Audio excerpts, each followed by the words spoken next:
Branwen. While I hesitated between yes and no, delayed my brushed fate, my brother gave me away across the Manx Sea to life by the Liffey. The crossing was choppy. Grown men groaned and heaved, rushed past me with scant heed, spilled their feasted guts to feed sea fowls' young broods, sea monsters' bellies. I sidestepped each lunge, quelled my stomach,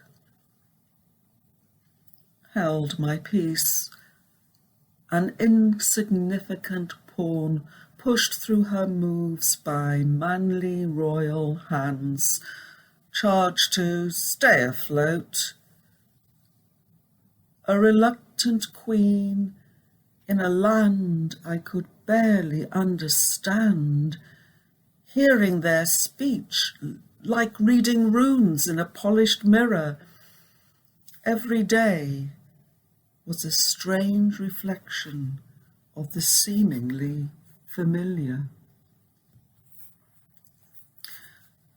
Night times were worst. Pretense of intimacy with this charming husband who ruled me like a tyrant. Sweet pillow talk in two mutually incomprehensible languages.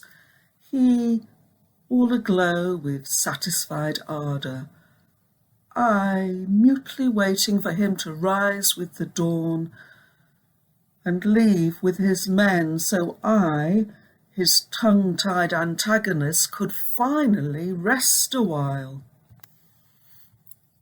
and softly sing in my native tongue to his progeny, nestled in my swelling belly, sing softly a lullaby to settle his spirits and my insurgent innards.